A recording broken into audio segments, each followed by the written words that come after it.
हरे कृष्णा। वैराग्य विद्या निज भक्ति योगा शिक्षार्थमेक पुरुष पुराना श्री कृष्ण चैतन्य शरीर धारी कृपा बुद्धिर्यतमहं प्रपद्ये। मूकं करोति वाचालं पंगुं लंघयते गिरिं यत्कृपातमहं वन्दे श्रीगुरुदीनतारिणम्। वाञ्छाकल्पतरुभ्यश्च कृपा सिन्धुभ्यैव च पतितानां पावनेभ्यो वैष्णवेभ्यो नमो नमः। जय श्री कृष्ण चैतन्य प्रभु नित्यानंद श्री अद्वैत गदाधर शिवासादि गौर भक्तवृंद। हरे कृष्ण कृष्ण कृष्ण हरे हरे, हरे राम राम राम हरे हरे। हरे कृष्ण। बहुत बहुत स्वागत आप सभी का भगवद गीता अध्ययन सत्र में। सो कंटिन्यू करते हैं श्रीमद् भागवत गीता का अध्ययन। भगवान की वाणी एकमात्र है।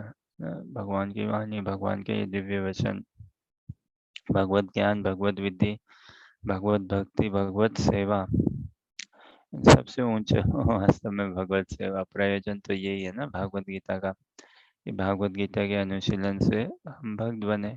भागवत गीता के माध्यम से भागवत गीता का श्रवण करके हम भक्त बने। और भक्त मतलब कौन? जो भगवान की सेवा में करता है, भगवान की प्रेम में ही सेवा। प्रेम तो सेवा का अभिन्न अंग है ना, बिना प्रेम की सेवा नहीं होती है। तो जो प्रेम में ही सेवा करे भगवान की, और प्रेम में ना आदान प्रदान नहीं होता, कोई सौदेबाजी वाली बात नहीं। प्रेम में तो देना ही देना होता ना। प्रेम में तो प्रेमी का सुख ही देखा जाता, वही वास्तव में प्रेम है। कि जो हमारे प्रेमास्पद हो, है ना, जो हमारे सेव्य है, जो हमारे स्वामी है, नाथ है, नियंता है या प्रेमी है ना, उनसे हम कैसे शासित हो, उनको कैसे हम सुख प्रदान करें, उनके क्या सुख है, क्या हित है, उनके ही सारा चिंतन में रहता है। तो भागवत गीता का सार तो सरल है, सार तो पूरा सरल है। अर्जुन को युद्ध करने की इच्छा नहीं थी, और हमें भी भगवान की भजन या सेवा में कहाँ रुचि होती है? नहीं है। भगवान के संबंध में अर्जुन थोड़े से बौखलाए हुए थे, हम भी पूरे बौखलाए रहते हैं, थोड़े नहीं थोड़े से ज़्यादा।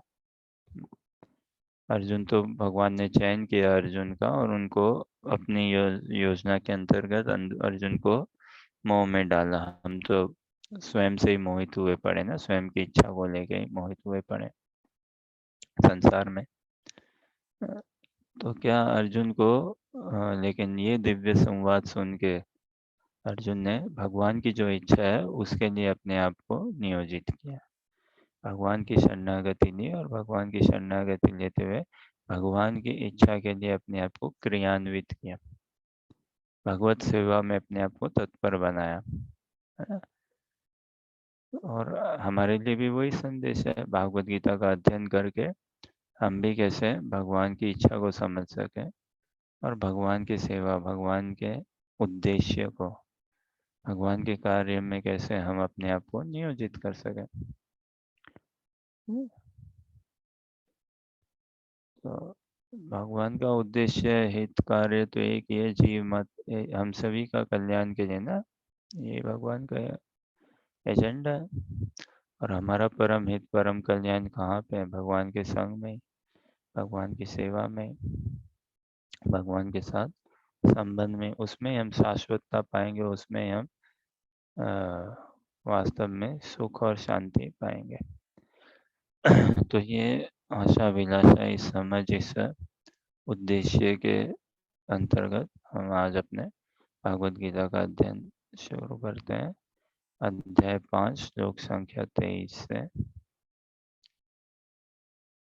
शक्नोति इह वे यसोधुं प्राक शरीरे विमोक्षणात् काम क्रोध औद्धव्यम वेगम स युक्त स सुखी नर। सुधा माता जी पढ़िए अनुवाद तात्पर्य। यदि इस शरीर को त्यागने के पूर्व कोई मनुष्य इंद्रियों के वेगों को सहन करने तथा इच्छा एवं क्रोध के वेग को रोकने में समर्थ होता है तो वह इस संसार में सुखी रह सकता है। यदि कोई आत्म साक्षात्कार के पथ पर अग्रसर होना चाहता है तो उसे भौतिक इंद्रियों के वेग को रोकने का प्रयत्न करना चाहिए। ये वेग है वाणी वेग, क्रोध वेग, मनोवेग, उदर वेग। ये वेग है वाणी वेग, क्रोध वेग, मनोवेग, उदर वेग। वेग तथा जिह्वा वेग जो व्यक्ति इन विभिन्न इंद्रियों के वेगों को तथा मन को वश में करने में समर्थ है वह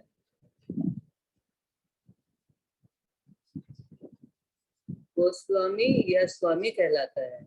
ऐसे गोस्वामी नितांत संयमित जीवन बिताते हैं और इंद्रियों के वेगों का तिरस्कार करते हैं।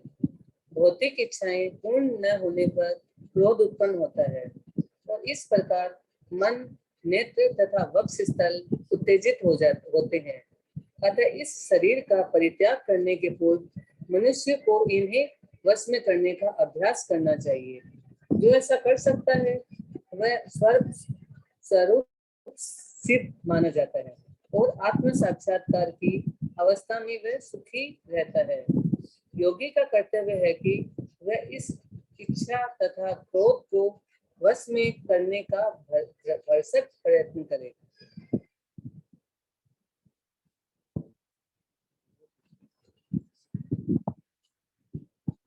यदि इस शरीर को त्यागने के पूर्व कोई मनुष्य इंद्रियों के वेगों को सहन करने तथा इच्छा एवं क्रोध के वेग को रोकने में समर्थ होता है तो वह इस संसार में सुखी रह सकता है।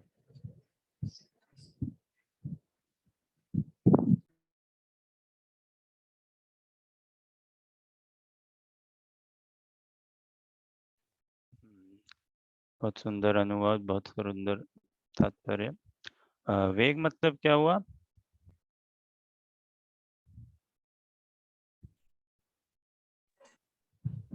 वेग का मतलब हवा, कोई चीज वेग से बह रही है ना? नहीं नहीं, कुछ और होगा इसमें। हाँ, वेग का मतलब गति। हाँ, गति गति से ना, और वेग मतलब गति से बहुत, वेग से हवा बह रही है। हाँ वैसे। हाँ, वेग मतलब बहुत तेज गति, हम्म धीमी नहीं, बहुत तेज गति। हम्म वेरी स्ट्रॉन्ग इंटेंस फोर्स। हम्म। अब ये वेग कोई हवा को लेके बात नहीं है, हाँ, कोई भी इच्छा। हमारी इच्छाएं, कामनाएं, कुछ भी ऐसा हो तो वो वेग, मनोवेग तो बताए ना। मनोवेग, मन का वेग कितना प्रबल होता है, कितना प्रबल होता है। सबसे ज्यादा समय तो हम अपने मन के साथ ही बिताते ना, मन ही की सुनते हैं। तो मन का वेग, मन कितने कितने विचार, क्या क्या बातें, क्या क्या कभी हमें उठाता है, सातवें आसमान में लेके जाता है, तो कभी पटकता है हमें नीचे, है ना।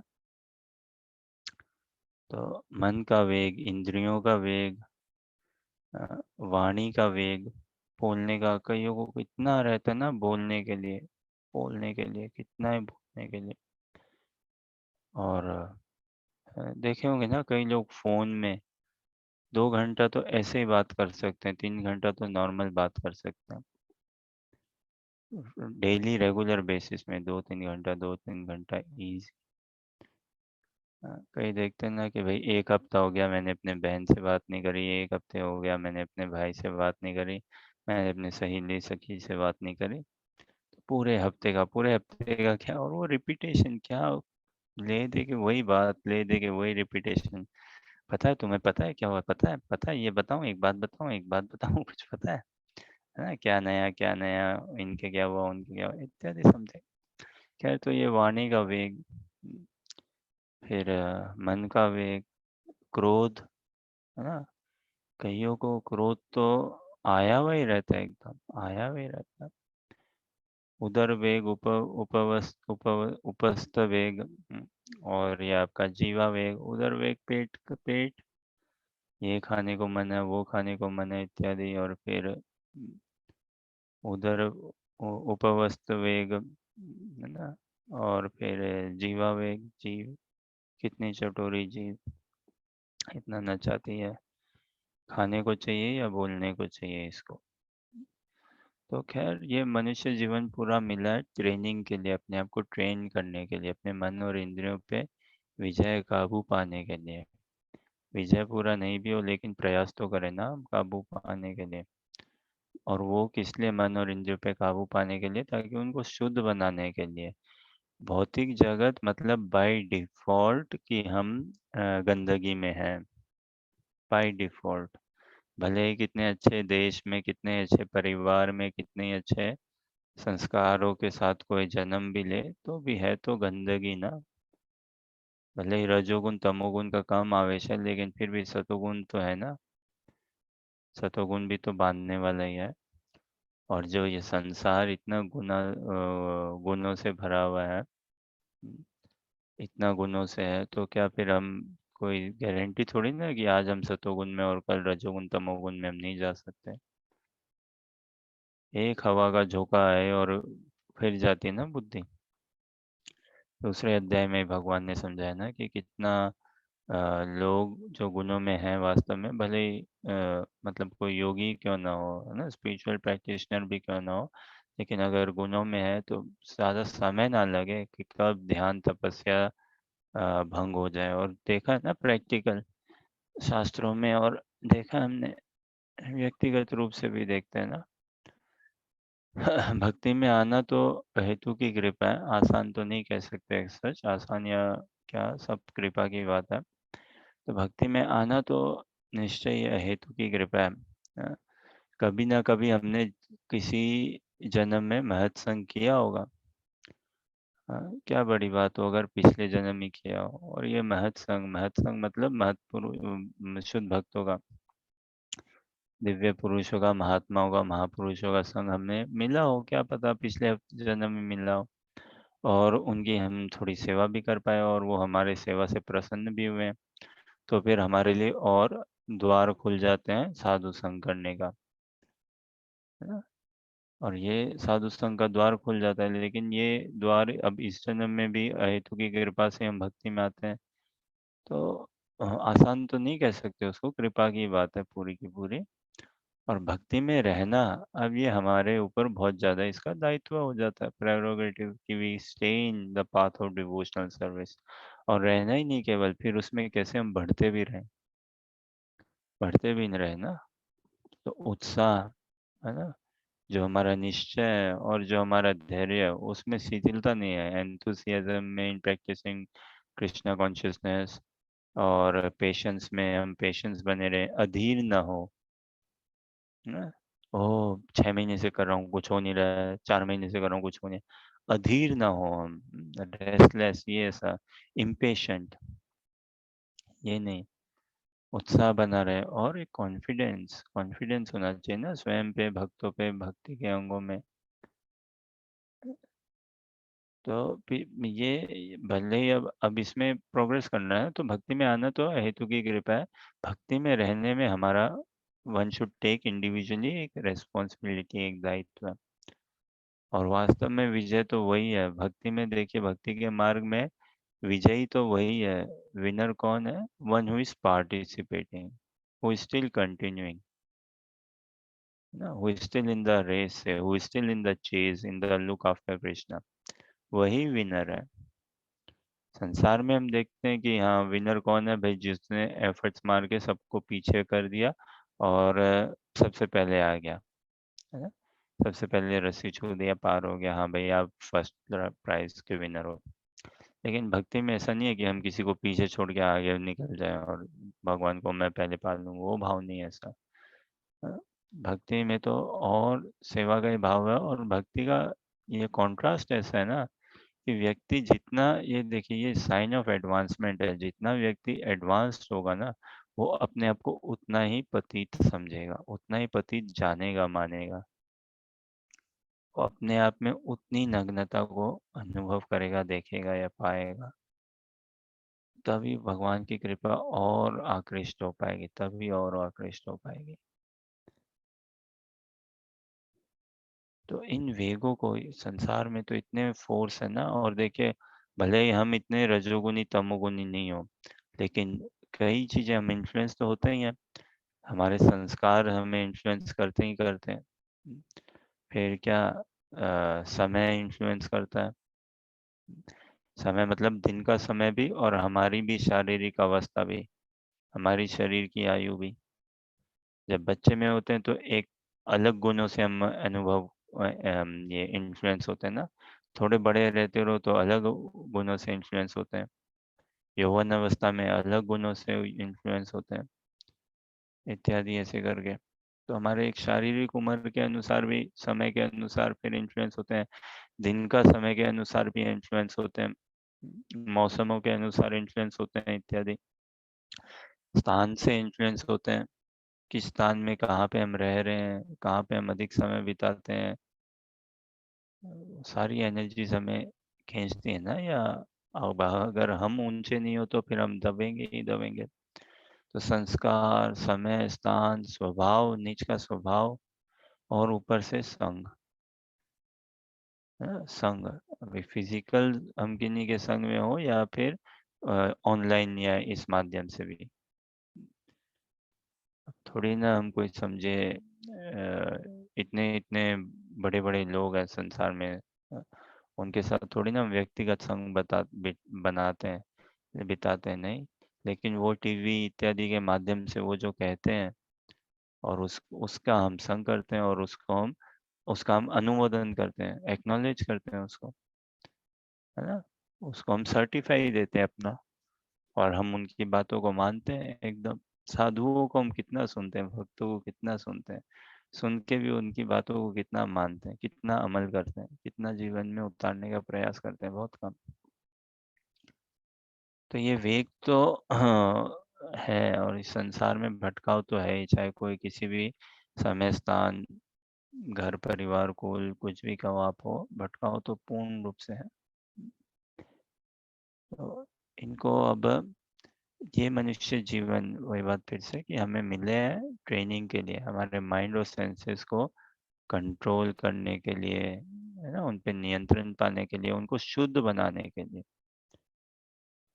ये कोई मुख्य एजेंडा नहीं है, मन को कंट्रोल में रखना, या इंद्रियों को, मन को, हमारी क्रियाओं को शुद्ध बनाना। लेकिन ये एक स्टेपिंग स्टोन जरूर है, या ये एक माध्यम, ये एक मिनिमम, ये रिक्वायरमेंट तो जरूर है भक्ति में अग्रसर होने के लिए। क्योंकि बिना शुद्धता, बिना सतोगुण में आए भक्ति नहीं कर सकते हम सही से। इसलिए तो ये मनुष्य जीवन मिला है हमें, कैसे हम अपने आप को ट्रेन कर सकें, ना, अपने आप को हम अभ्यास में ला सकें, डिसिप्लिन में ला सकें। भगवान का नाम जप करेंगे ना, तो हम वास्तव सुख क्या होता है वो अनुभव कर पाएंगे। भगवान का नाम जप करेंगे तो हम भक्ति में भी और अग्रसर होना चाहेंगे। बहुत कॉन्फिडेंस, क्लैरिटी हम में नेचुरली, सतही, इमीडिएटली प्रवाह होगा उसका। ठीक है, कोई प्रश्न, जिज्ञासा या कुछ कहना चाहें आप लोग?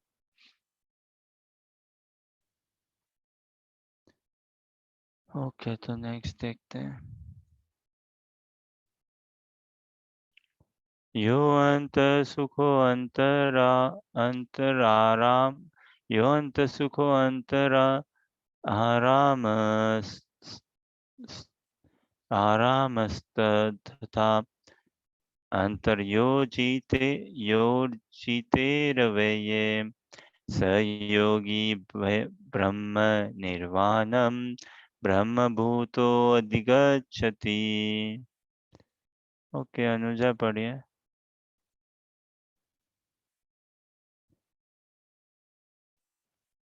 अनुवाद तात्पर्य अगर पढ़ पाओ।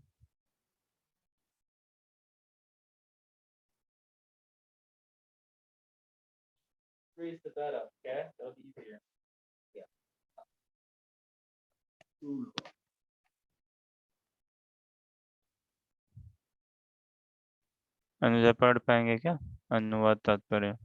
Thank you.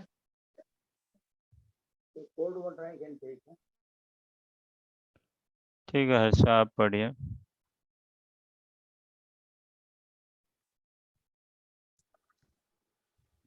जो अंतःकरण में सुख का अनुभव करता है, जो कर्मठ है और अंतःकरण में ही रमण करता है, तथा जिसका लक्ष्य अंतर्मुखी होता है, वह सचमुच पूर्ण योगी है।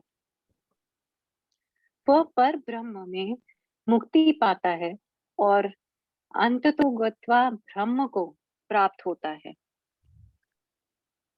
तात्पर्य: जब तक मनुष्य अपने अंतःकरण में सुख का अनुभव नहीं करता, तब तक भला भ्राम्य सुख को प्राप्त बाह्य कराने सुख है ना। वाली बाह्य सुख को प्राप्त कराने वाली बाह्य क्रियाओं से वह कैसे छूट सकता है? मुक्त पुरुष वास्तविक अनुभव द्वारा सुख भोगता है। मुक्त पुरुष वास्तविक अनुभव द्वारा सुख भोगता है। अतः वह किसी भी स्थान में मौन भाव से बैठकर अंतःकरण में जीवन के कार्यकलापों का आनंद लेता है। ऐसा मुक्त पुरुष कभी बाह्य भौतिक सुख की कामना नहीं करता। यह अवस्था ब्रह्मभूत कहलाती है, जिसे प्राप्त करने पर भगवत धाम जाना निश्चित है।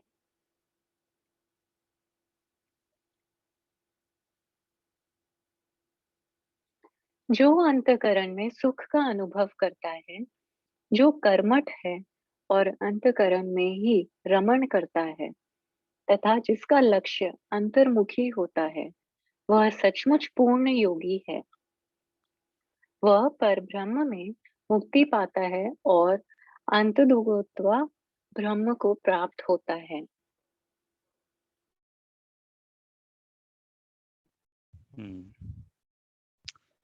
हाँ, तो पूरा कृष्ण भावनामृत अभ्यास क्या है? अपने आप को इंटरनलाइज करने का। ये अंतःकरण ना, तो हमें वास्तव में अपने आप को बहुत डीपली इंटरनलाइज करना है।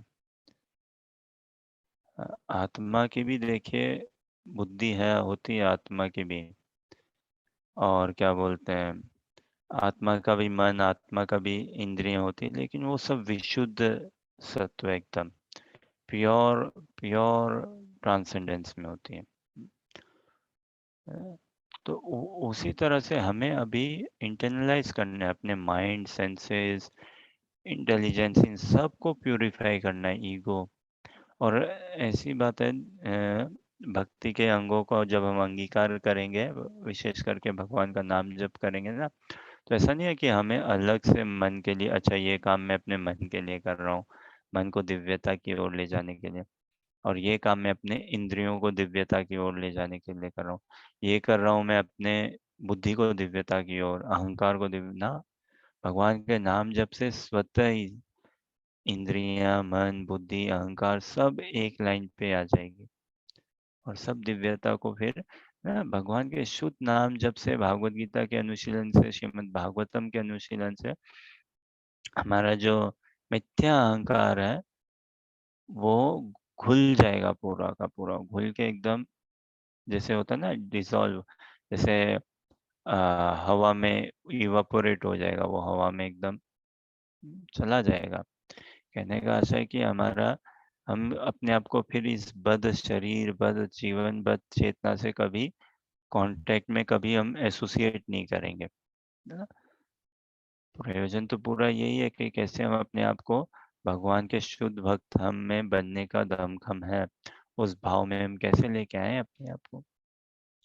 तो इसीलिए हमें बड़ा ही अंतःकरण में जाना, और ये अंतःकरण में जाने के लिए ज्ञान चाहिए ना, दिव्य ज्ञान, तो भगवान दिव्य ज्ञान दे रहे हैं, और इस दिव्य ज्ञान से वैराग्य उत्पन्न होना चाहिए, होगा भी स्वतः नेचुरली, अगर हम भागवतम का, भागवत गीता का अनुशीलन ठीक से कर रहे हो, है साधु संग में रहते हुए, तो क्या होगा, ज्ञान और वैराग्य आएंगे ही आएंगे हमारे जीवन में।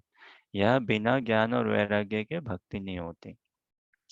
भागवतम में बताते हैं ना, वासुदेव भगवती भक्ति योग प्रयोजिता, जनयति आसु वैराग्यम ज्ञानम च यत् अहेतुकम। तो वासुदेव भगवती, भगवान की जो भक्ति है ना, वो भक्ति योग प्रयोजित। भक्ति करने से क्या होगा? ज्ञान और वैराग्य उत्पन्न होंगे हम में।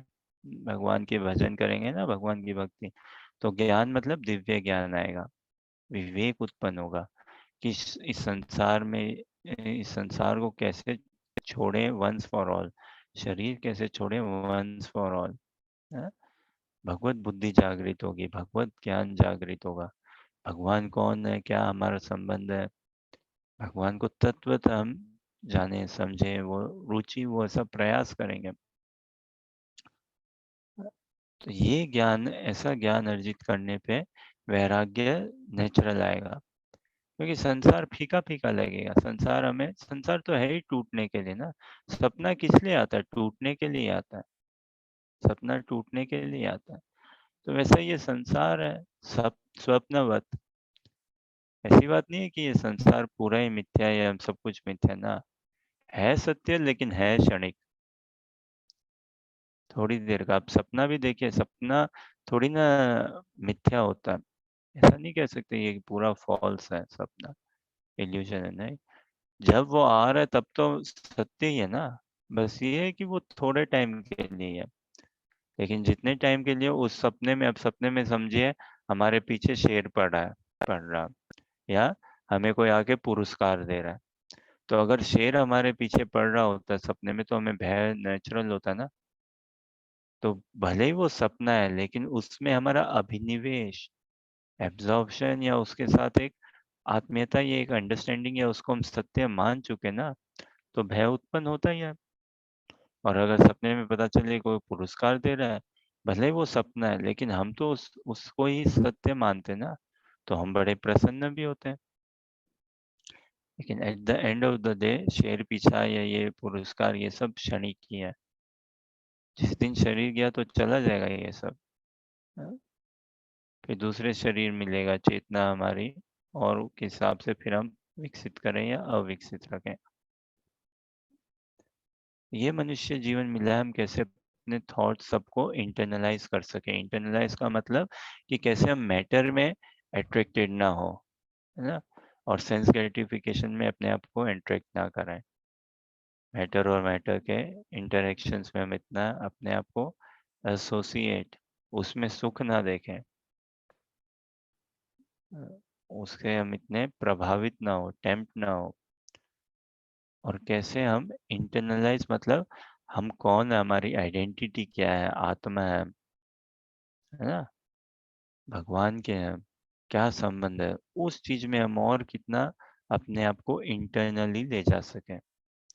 और ये जो है, ये इंटरनली अगर गए तो एक्सटर्नल इंटरनल हर माध्यम से हमारी चेतना, थॉट प्रोसेस में क्रांति लाएगा ही लाएगा, लाएगा ही लाएगा। तो भक्ति में अग्रसर होने के लिए ज्ञान और वैराग्य, अगर वास्तव में हमारी भक्ति सही चल रही है, तो मतलब हमें दिव्य ज्ञान का अनुशीलन हो रहा है। मतलब उससे क्या, कि संसारी ज्ञानों से हम इतना प्रभावित नहीं हो रहे हैं फिर। और वैराग्य है, संसार में फिर संसारी क्रियाओं में हमारा राग नहीं हो रहा है। भले ही देखिए कोई कीर्तन करने में बड़े उनको आनंद रुचि आती है, बहुत अच्छा कीर्तन करते हैं और भगवान के लिए कीर्तन कर रहे हैं, तो उसको ऐसा नहीं कह सकते कि इसका ये तो देखो अटैच्ड है। हाँ अटैच्ड है, लेकिन किसमें? भगवान की सेवा में। कीर्तन क्या, भगवान की सेवा ही है ना, तो भगवान की सेवा में अटैच्ड है। लेकिन कोई संसारी गानों और ये सब में अटैच नहीं है। तो ऐसे इंटरनल हमारा जो स्वरूप है, उस इंटरनल स्वरूप भाव का हमें चिंतन करना है खूब से खूब। तब हम एक शांति और एक सुख अनुभव करेंगे जीवन में, एक ठहराव अनुभव करेंगे डेफिनेटली। ठीक है, कोई प्रश्न या जिज्ञासा या कुछ कहना चाहो आप लोग?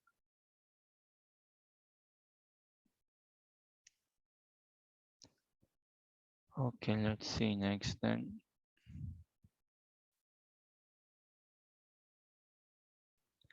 लभन्ते ब्रह्म निर्वाणम् अमृष्य क्षीण कल्मषा छीन द्वेधा यतात्मानं सर्वभूत हिते रता। ओके अनुजा, पढ़िए अनुवाद तात्पर्य। जो लोग संशय से उत्पन्न होने वाले द्वैत से परे हैं, जिनके मन आत्म साक्षात्कार में रत है, जो समस्त जीवों के कल्याण कार्य करने में सदैव व्यस्त रहते हैं और जो समस्त पापों से रहित है, वे ब्रह्म निर्वाण मुक्ति को प्राप्त होते हैं। तात्पर्य: केवल वही व्यक्ति सभी जीवों के कल्याण कार्य में रत कहा जाएगा जो पूर्णतया कृष्ण भावना भावित है। जब व्यक्ति को यह वास्तविक ज्ञान हो जाता है कि कृष्ण ही सभी वस्तुओं के उद्गम है, तब वह जो भी कर्म करता है सबों के हित को ध्यान में रखकर करता है। परम भोक्ता कृष्ण,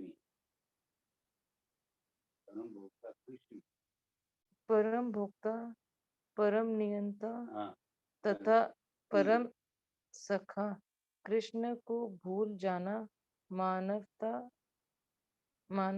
के क्लेशों का कारण है। अतः समग्र मानवता के लिए कार्य करना सबसे बड़ा कल्याण कार्य है। कोई भी मनुष्य ऐसे श्रेष्ठ कार्य में तब तक नहीं लग पाता जब तक वह स्वयं मुक्त ना हो।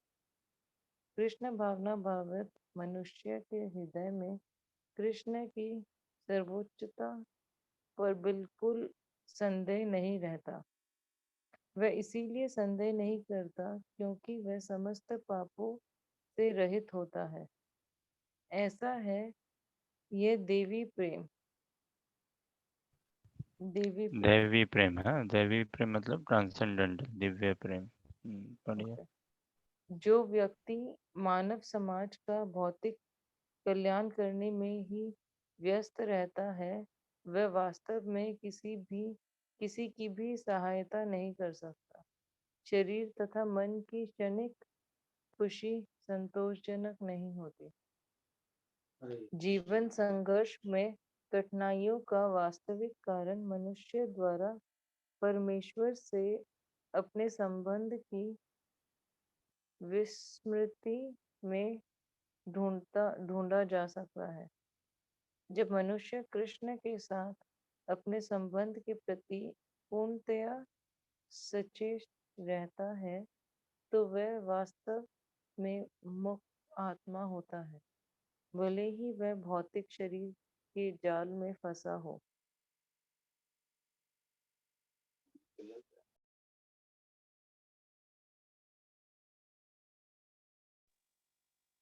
जो लोग संशय से उत्पन्न होने वाले द्वैत से परे हैं, जिनके मन आत्म साक्षात्कार में रक्त है, जो समस्त जीवों के कल्याण कार्य करने में सदैव व्यस्त रहते हैं और जो समस्त पापों से रहित हैं, वे ब्रह्म निर्वाण मुक्ति को प्राप्त होते हैं।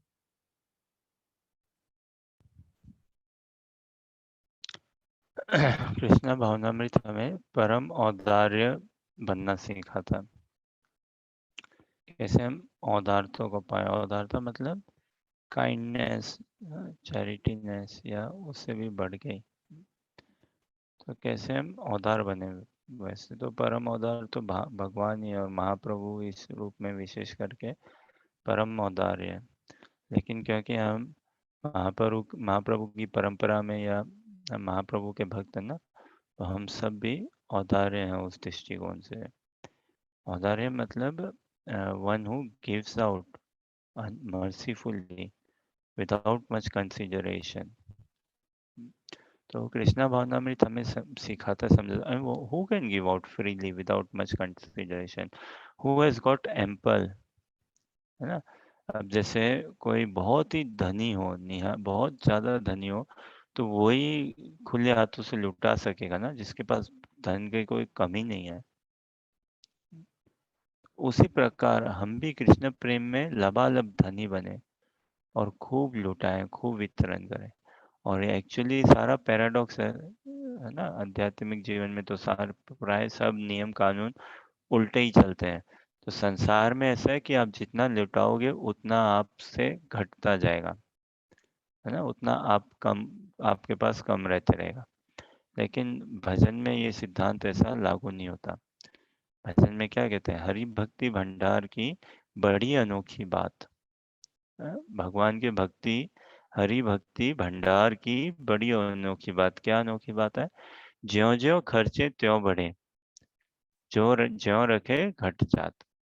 तो इसका जितना खर्चेंगे, खर्चने का मतलब इसको हम जितना अपने स्वयं के जीवन में उतारेंगे, लेके आएंगे, और जितना बांटेंगे औरों को, उतना ही हम और शुद्ध भक्ति मार्ग में आगे बढ़ते रहेंगे। लेकिन अगर इसको हम प्रचार प्रसार ना करें, वितरण ना करें अपने तक ही, तो फिर हम समझ नहीं पा रहे हैं कि भक्ति का क्या अर्थ है। और एक्चुअली कोई इसको रख भी नहीं सकता अपने आप में, कोई इसको अपने आप तक ऐसे सीमित करके रख भी नहीं सकता, क्योंकि ये है ही ऐसा दिव्य अनुभव, ऐसा दिव्य सुख, दिव्य अनुभूति, आत्मा को केंद्रित करता है ना, डायरेक्ट आत्मा को केंद्रित करता है। संसार में देखिए कितनी ये पढ़ाई लिखाई है, कितनी चीजें हैं जो किसको केंद्रित करती है, प्राय शरीर के स्तर पे, शरीर को या मन को या बुद्धि को। कितने ऐसे वस्तु है ना, और पढ़ाई लिखाई भी है जो शरीर को ही केंद्रित करती है, शरीर के सुख को लेके। फैशन एक्सेसरीज कहो, आप ड्रेसिंग को लेके कहो, खान पीन को लेके कहो, और भी पढ़ाई कहो, नॉर्मल मेडिकल और कहो, तो वो शरीर के रख रखाव के लिए। और फिर क्या, कुछ हमारे मन के शांति के लिए, कुछ मन के रख रखाव के लिए साइकोलॉजी और इत्यादि ऐसे कुछ स्टडीज और हैं। बुद्धि के लिए है, स्पोर्ट्स वगैरह है, मन के लिए, शरीर के लिए, बुद्धि के लिए, सब कुछ। लेकिन ये सारे दिव्यता के सोपान पे नहीं है, क्योंकि ये भौतिक धरातल, भौतिक चेतना और इन्हीं को ही लक्षित करते हैं ना। देखिए जहाँ पे भी सुख की सीमा थोड़ी सीमित सी होगी, उसको दिव्य नहीं कह सकते, भले ही कितना लेवल हो सुख का। जैसे जैसे कहीं ना ऐसे स्पोर्ट्स या और भी कई ऐसे भले ही कितना इंटेंस हो वो सुख, जैसे ड्रग्स अब्यूज जब करते हैं, बाप रे जो करते हैं, तो बहुत इंटेंस लेवल का हो जाता है ना कई बार, इतना हाई इंटेंस कंसंट्रेटेड कि उनको और कुछ नहीं दिखता है। यस वाह, जैसे नॉर्मल बोलते हैं ना कि पार्टी करने में, अरे इतनी दबा के, इतनी भयंकर ज्यादा पार्टी करी। अब बोलने में भी देखे ना, सच अ फिल्थी फन, या मतलब ऐसे ऐसे कुछ शब्द ना, कि भाई जितना ज्यादा फिल्थी या विकेट या हिसाब से हो ना, गौथिक या और क्या वो जो बोलते हैं जो भी, उतना ज्यादा रस आता है, आनंद आता है। लेकिन भक्ति में ऐसा नहीं है, उल्टा है पूरा। शुद्धता से ही वास्तव में, पवित्रता से ही भक्ति होती है, इस भाव में शुद्धि आती है। और वो भगवान तो शुद्ध भक्त को ही ग्रहण, भाव को ही ग्रहण करते हैं ना, उसी को भगवान ग्रहण कर पाते हैं वास्तव में। तो अगर कोई चीज क्षणिक हो ना, भले ही कितना ज्यादा उसमें तीव्र इंटेंसिटी सुख की बहुत ज्यादा हो, लेकिन है अगर टेम्पररी, तो वो हमें सैचुरेट नहीं कर पाएगी, वो फिर वास्तव सुख नहीं है, वो क्रिया वास्तविक नहीं है, वो दिव्य क्रिया नहीं कहला सकती। और दिव्य क्रिया तो वही है जो हमें बार बार हम करना चाहें, जिसको बार बार और बार बार करें, जितनी बार करें सुख हमारा बढ़ते ही रहे। और ऐसा अनुभव केवल भक्ति में ही हो सकता, भजन में ही हो सकता, इसके बाहर नहीं है। तो हमें भक्ति में इंटरनल जाना है, इंटरनल, नॉट ऑन एक्सटर्नल। तो ऐसे ही ना, ये जानकारी इकट्ठा करने का मार्ग नहीं है कृष्णा भावनामृत, कि इतना मैं आके, क्योंकि ये जानकारी इकट्ठे करने की हमारी ऐसी भाव चेतना है ही ना संसार में। गोल्ड का क्या प्राइस चल रहा है, ऑयल का क्या प्राइस चल रहा है, ये ऐसे मिल जाता है, ये ऐसे मिल जाता है, ये लाइसेंस ले लो, ये डिग्री ले लो, ऐसा कर लो वीजा मिल जाएगा, ये रूल्स है। ये सब सब इंफॉर्मेशन वाली बात है संसारी स्तर पे। तो वैसे ही हमें कोई भागवत गीता की जानकारी नहीं चाहिए, भागवतम की जानकारी नहीं चाहिए, कितने श्लोक हैं, किसने कहा। हाँ? हमें तो सिद्धांत समझना है, तत्व समझना है, भगवान को जानना है, वो जानकारी इकट्ठा करनी है। और भगवान जो एज ही इज, उनको वैसे ही जाने हम। और जितना हम भगवान को जानेंगे उतना सुख अनुभव, एक शांति अनुभव करेंगे हमारे जीवन में। और जितना हम भगवान से सेपरेशन में रहेंगे तो फिर तो हम अपने गुणों और कर्मों के आश्रय में ही रह रहे हैं। जो कुछ भी हमारे भाग्य में लिखा है विधाता ने, जितना सुख जितना दुख उतना मिलेगा ही मिलेगा हमें नेचुरली। तो पूरा भजन है कि कैसे हम अपने आप को इंटरनलाइज करें, मतलब हम आत्मा के चरित्र, आत्मा के उसमें आए और आत्मा के व्यवहार में आके हम व्यवहार करें। हाँ, तो आत्मा का मुख्य व्यवहार क्या है? जीवेरे स्वरूप है कृष्ण नित्य दास, भगवान का नित्य दास है, तो भगवान की सेवा, भगवान के भजन में जुड़े। हाँ, परंपरा से भक्तों के संग में भक्ति करें। भगवत भक्ति भक्त संगे न संजायते। भगवत भक्ति की वृद्धि तो साधु संग में होते हैं ना, भक्तों के संग में भक्ति करेंगे तो ही वृद्धि पाएंगे। ठीक है, कोई प्रश्न जिज्ञासा या कुछ कहना चाहा?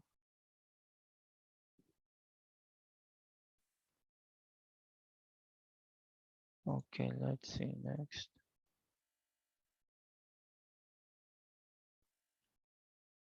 काम क्रोध विमुक्तानां यतीनां यतचेतसाम् अभितो ब्रह्म निर्वाणम वर्तते विदितात्मनाम। सुधा माता जी पढ़ पाऊंगे क्या?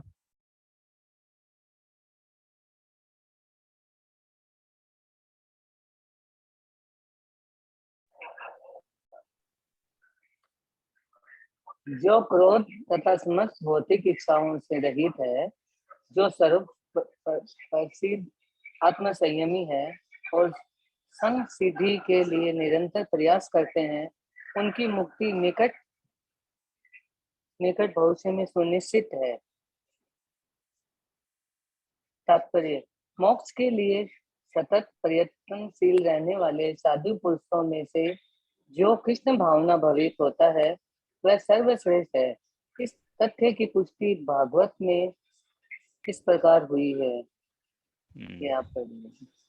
यद पाद पंकज पलाश विलास भक्त्या कर्माशयं ग्रथित मुद मुद ग्रंथ यत संत तद्वन्रिक्तमतयो यतयोऽपिरुद्ध स्त्रोतो गणास्तमरणं भज वासुदेवम्। भक्ति पूर्वक भगवान वासुदेव की पूजा करने का प्रयास तो करो।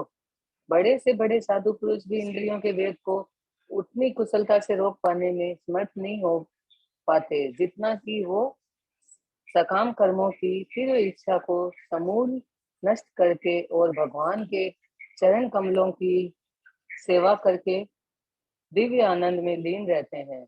बद्ध जीव में कर्म के फलों को भोगने की इच्छा इतनी बलवती होती है कि ऋषियों मुनियों तक के लिए कठोर परिश्रम के बावजूद ऐसी इच्छाओं को वश में करना कठिन होता है।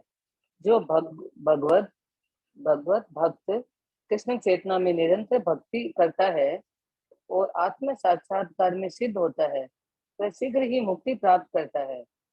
आत्म साक्षात्कार का पूर्ण ज्ञान होने से वह निरंतर समाधि रहता है। ऐसे ही एक उदाहरण दिया जा रहा है।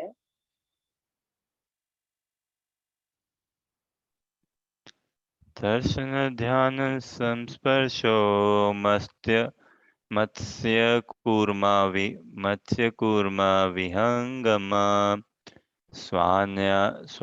स्वान्यपत्यानि पुष्णन्ति तथाहमपि पंकज।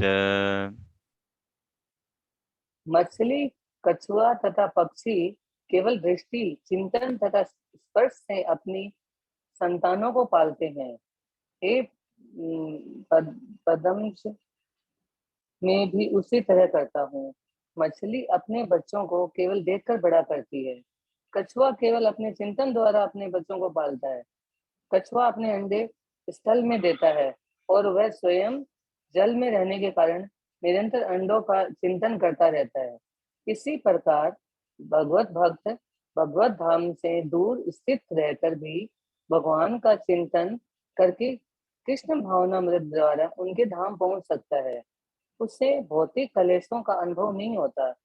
यह जीवन अवस्था ब्रह्म निर्वाण अर्थात भगवान में निरंतर लीन रहने के कारण भौतिक कष्टों का अभाव कहलाती है।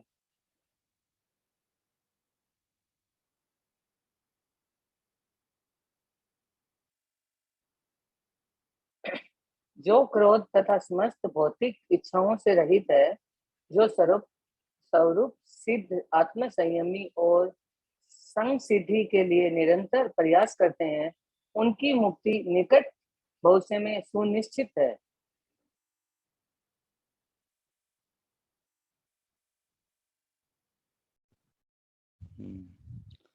कितना सुंदर तात्पर्य ना। देखेंगे ना, वास्तव में हम तो भागवत गीता भागवतम चैतन्य चरितामृत सारे ये श्लोका किन के लिए? मनुष्यों के लिए ही। हम मनुष्यों को ही लक्षित किया है ना वेद शास्त्रों में। सहज बात है भाई, पशुओं के लिए थोड़ी ना। पशु तो ऐसे ही हम ही है मनुष्य जो एक कर्म योनि है। पशु तो भोग योनि है और देवी देवता भी भोग योनि है।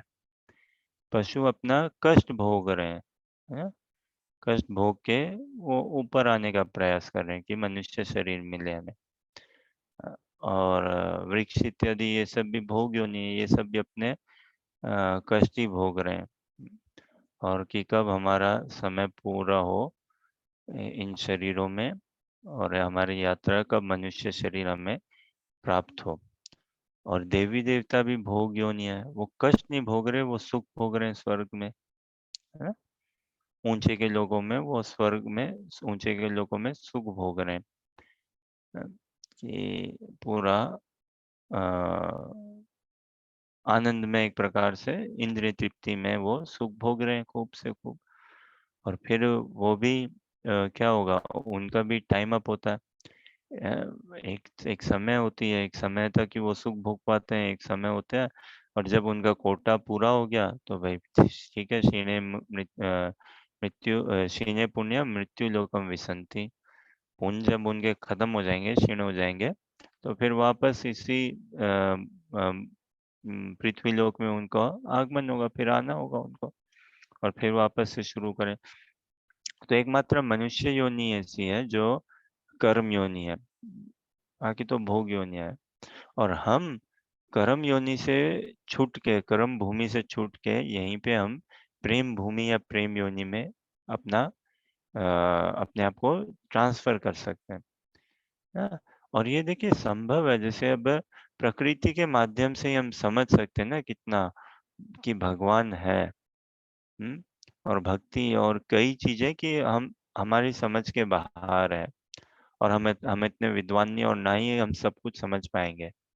देखिए प्रकृति में बना है कि पता है ना कितना सुंदर तात्पर्य में कि किस प्रकार से मछली अपने बच्चे को जन्म देती है, बच्चे को पालती पोसती है। कछुआ अपने बच्चे को कैसे पालता पोसता है, तो अंडा तो वो स्थल पे देता है, पृथ्वी धरती में, है ना? और निवास करता है जल में। लेकिन चिंतन करते हुए वो अपने अंडों का पोषण करता हूँ अपने बच्चों का, है ना? मछली ध्यान से या देख के दूर से पोषण करती है अपने बच्चों का। तो उसी प्रकार भगवान तो देखे, विष्णु मतलब सर्वव्यापक, जो अपनी शक्तियों से सब जगह विराजमान है, व्यापक है। तो भगवान तो हम सबका देखभाल भला पोषण कर ही रहे हैं। और भगवान देखिए हमारे लिए व्यक्तिगत रूप से भी आ जाएंगे। बस वो पुकारने वाली बात है कि क्या हम वैसी लालसा, क्या हम वैसी तीव्रता, क्या हम वैसे डेस्परेशन से, उस भाव, उस मूड, उस लोभ से, उस तड़प से हमें क्या कमी खलती है क्या भगवान की कभी? अगर हमें कमी नहीं खलती भगवान की, तो भगवान हमारे लिए फिर कहाँ आएंगे?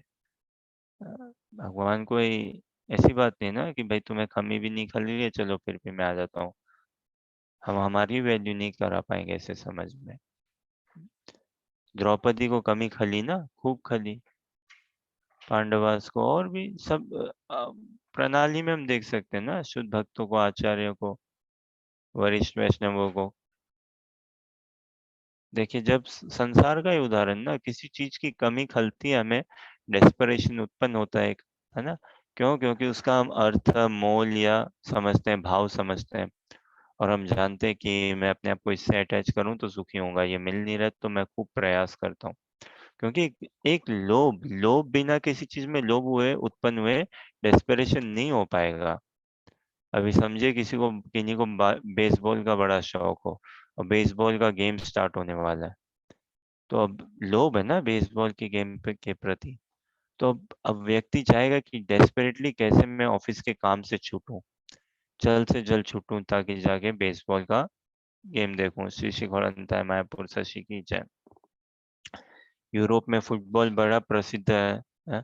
तो जब कोई फुटबॉल का बहुत बड़ा गेम हो रहा होता है ना, समझिए, और वो अगर शुक्रवार या कोई ऐसे चालू दिन में पड़ जाए, तो कई कंपनियां छुट्टी दे देती है कि भाई छोड़ो, आज 2 बजे तक काम ही करना है। क्यों? क्योंकि 3 बजे से फुटबॉल का गेम स्टार्ट होगा।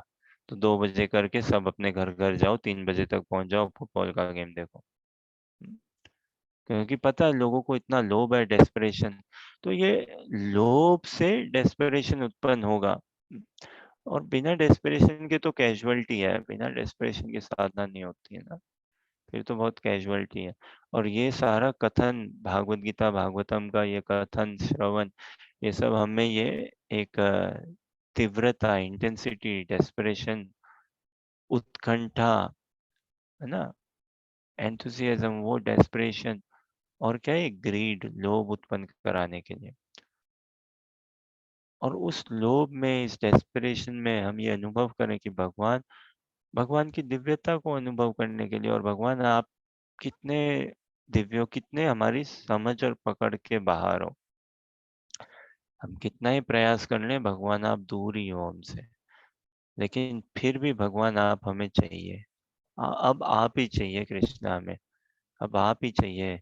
हाँ, आपका सेवा, आपका संग, आपका सानिध्य, यही चाहिए। आशीर्वाद और भी ना, कई बार क्या ना, भगवान बस अब आपके आशीर्वाद चाहिए, आपकी कृपा चाहिए। भाई कैसे हम परिभाषित करें ना भगवान की कृपा को, आशीर्वाद को? कुछ ना कुछ तो परिभाषा करनी होगी ना, देनी होगी ना, क्या मतलब है उसका? कृपा को हम क्या कहते हैं? भगवान की एग्जाम में पास करा दीजिए, ये आशीर्वाद दीजिए, भगवान की जिंदगी भर में बढ़िया व्यक्ति बन के रह सकूं, गुड ऑनेस्ट टैक्स पेयर बन के रह सकूं। तो भी भगवान को तो नहीं मांगा ना, ऊंची चीज तो मांगे नहीं ना। भगवान से हम क्या मांगे? भगवान को ही मांगे। तो ये भाव हमारा होगा जब हम साधु संग में आके भक्ति करेंगे, बिना नाम जप करे, बिना साधना क्रम में बंधे, थ्योरी थ्योरी में कुछ समझ में थोड़ी ना आता है। तो जितना हम सुने भक्तों से, उतना ही, जितना हम सुनेंगे ना, उतना हम फिर भगवान का नाम जपना चाहेंगे, भगवत को चिंतन स्मरण नेचुरल होगा, भगवान की ओर ध्यान हमारा नेचुरल जाएगा। शाश्वत कथाओं में, है ना, शाश्वत एंगेजमेंट एक्टिविटीज में हमारा ध्यान नेचुरल जाएगा, और संसार से हम छूटते रहेंगे। तो तात्पर्य में कितना सुंदर बताया ना, कि भगवान तो हमारा पोषण कर रहे हैं, वो भाव और सारी सहायता कर रहे हैं भगवान। और अल्टीमेट कृपा भगवान की, जब भगवान हमारे जीवन में किन्हीं को, अपने शुद्ध भक्त को भेजते हैं गुरु रूप से, वो अल्टीमेट कृपा है भगवान की, है ना। तब भगवान फिर कि चलो अब तुम्हारे लिए मैं डायरेक्ट रास्ता खोल रहा हूँ ये जीवन में। जैसे पासपोर्ट या कई चीज बनाते हैं ना, तो एक है ना कि भाई आपका चल रहा है, अभी लगेगा, इतने दिन लगेंगे, इतने दिन लगेंगे। लेकिन एक कि भाई अब आप काउंटर में आपका नाम आ गया, सी डायरेक्ट डायरेक्ट काउंटर में। तो अभी हम जब गुरु आते हैं ना हमारे जीवन में, या जब गुरु पादाश्रित होते हैं, तो भाई वो डायरेक्ट क्यू में आ जाता है, उस डायरेक्ट काउंटर में। जैसे वीजा, इमिग्रेशन और सब कुछ हो गया, बस अब डायरेक्ट प्लेन बोर्ड करने के लिए, वैसा। और देख सकते हैं ना, संसार में ही हम देख सकते हैं कि प्रधानमंत्री जी कहीं गए हुए हो छुट्टी के हिसाब से, या समझे, या कोई कुछ हो, दूर होके भी, फिजिकल दूर होके भी व्यक्ति भरण पोषण सब कुछ कर सकते हैं ना। तो भगवान तो सर्व सामर्थ है, सर्व सामर्थ है ना। भगवान तो अपने निज रूप में व्यवहार कर ही रहे हैं, निज धाम में आनंद का रस का आस्वादन कर ही रहे हैं। अभी निज रूप में होंगे भगवान, है ही कि नहीं, किसी न किसी धाम में अपने रस का आस्वादन कर रहे हैं। बट भगवान की शक्तियां, भगवान सर्व सामर्थ है, तो ऐसा नहीं है कि Krishna is personally not present here, और है ना भगवान पर्सनली प्रेजेंट भी अपने नाम में। नाम और भगवान का नाम और भगवान अभिन्न है, देयर इज नो डिफरेंस, है ना, अपने अर्च विग्रह रूप में। भागवतम में भी ना, भागवत गीता में भी भगवान की वाणी है, तो भगवान और भगवान की वाणी अभेद है। ऐसा हमारी बुद्धि होनी चाहिए, ऐसा हमारा श्रद्धा विवेक निष्ठा होनी चाहिए, और वो अभ्यास करने से बनेगा साधु संग में। और जिस दिन वैसा अभ्यास करने से हमारा निष्ठा श्रद्धा विवेक बुद्धि जागृत होगी, फिर भगवान दूर नहीं रहेंगे हमसे, फिर हम और कृपा के लिए लालायित बने। जैसे देखो, संसार में जितने ये प्रिंसिपल्स है ना, प्राय सभी को हम भक्ति में लगा सकते हैं, क्योंकि अब संसार कहाँ से, शास्त्रों या ये सब से ही है ना। तो एक संसार में भी वो एडवर्टाइजमेंट या उदाहरण या बोलते हैं ना, दिल मांगे मोर। वो दिल मांगे मोर कब देखा? पेप्सी के बाद, पेप्सी को देखा, पेप्सी के बारे में सुना, फिर पेप्सी को पी भी लिया। दिल मांगे मोर, देख के ही दिल मांगे मोर, सुन के ही दिल मांगे मोर। तो उस प्रकार से भक्तों के दर्शन किए, भक्तों को देखा, उनका चरित्र देखा, हरिनाम किया, है ना, ग्रंथों का वितरण किया, ग्रंथों का अनुशीलन किया, दिल मांगे मोर। और ये जो दिल मांगे मोर है, ये हमें बाकी चीजों से फ्री कराएगा, एंजाइटी नहीं लेके आएगा हमारे जीवन में एकदम भी। लेकिन जो पेप्सी वाला दिल मांगे मोर है, वो, और पेप्सी मिल भी जाए ना हमें, तो क्या होगा, और बंधन ही बुला रहे हैं, मांग रहे हैं अपने जीवन में, है ना। हम अपने हृदय में और बंधन ही मंगा रहे हैं, और यहाँ पे भगवान को पुकारे तो हम अपने आप को और फ्री बना रहे हैं, संसारी पास से, मोह वासनाओं से फ्री करा रहे हैं हम अपने आप को, और भगवान की ओर लेके जा रहे हैं। ठीक है, कोई प्रश्न जिज्ञासा या कुछ कहना चाहें?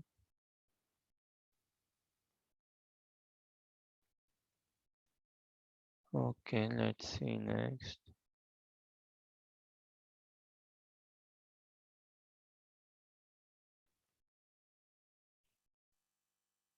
27-28 ना।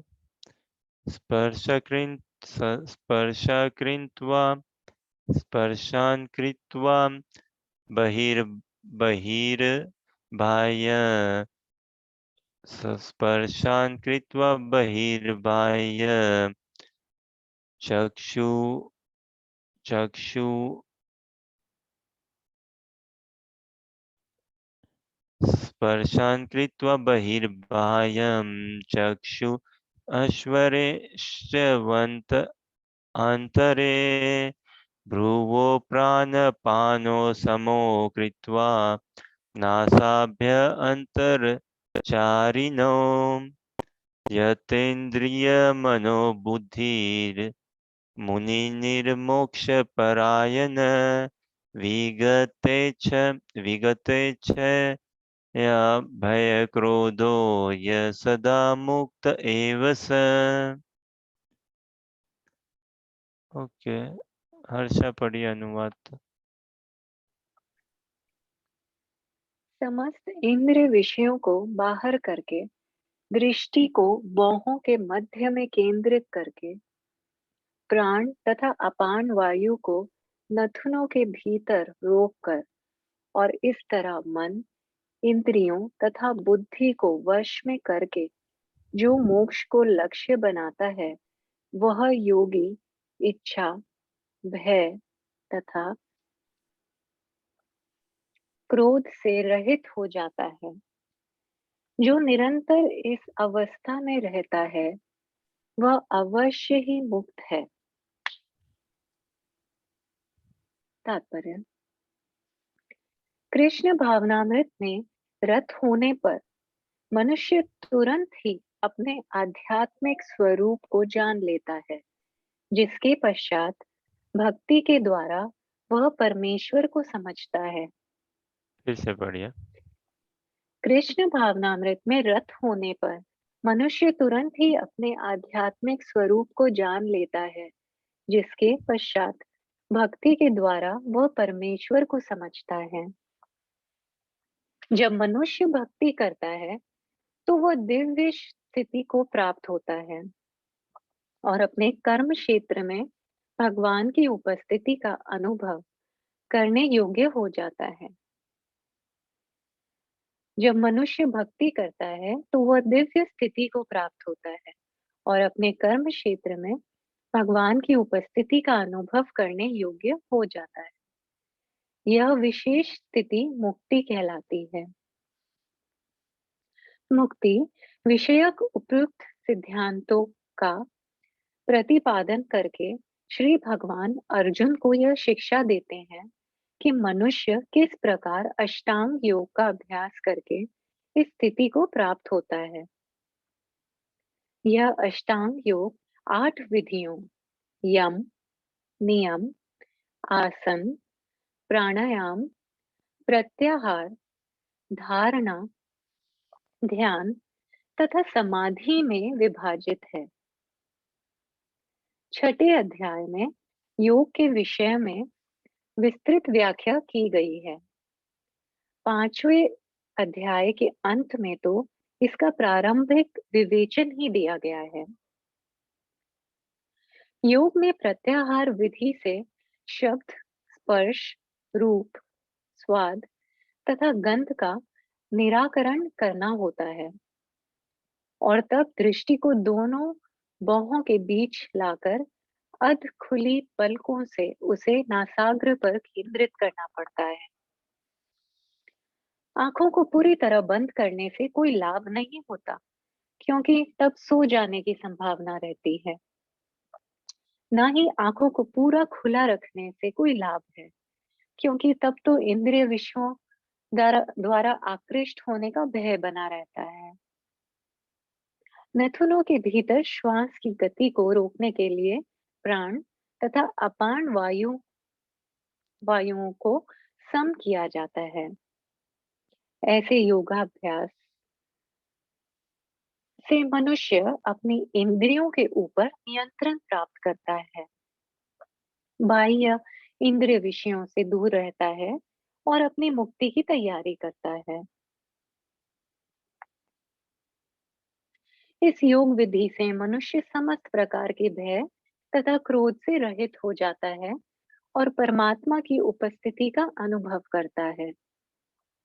दूसरे शब्दों में कृष्ण भावनामृत योग के सिद्धांतों को संपन्न करने की सरलतम विधि है। दूसरे शब्दों में कृष्ण भावनामृत योग के सिद्धांतों को संपन्न करने की सरलतम विधि है।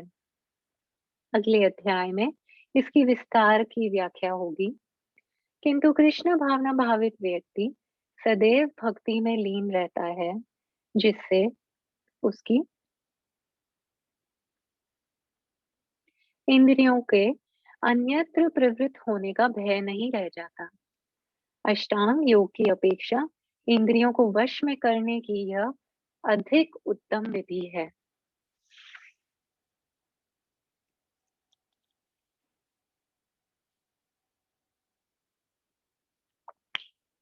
समस्त इंद्रिय विषयों को बाहर करके दृष्टि को बाहों के मध्य में केंद्रित करके प्राण तथा अपान वायु को नथुनों के भीतर रोककर और इस तरह मन, इंद्रियों तथा बुद्धि को वश में करके जो मोक्ष को लक्ष्य बनाता है, वह योगी इच्छा, भय तथा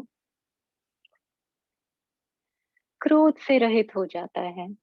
जो निरंतर इस अवस्था में रहता है वह अवश्य ही मुक्त है।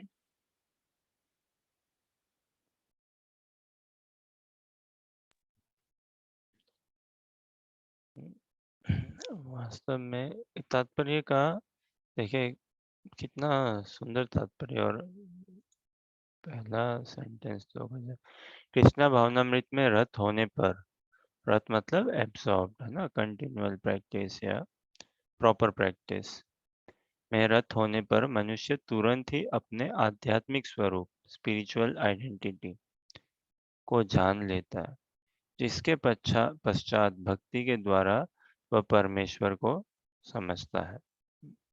तो हमारे वास्तव में कृष्णा भावनामृत के अभ्यास अनुशीलन से भगवान की समझ बहुत बदल जाएगी।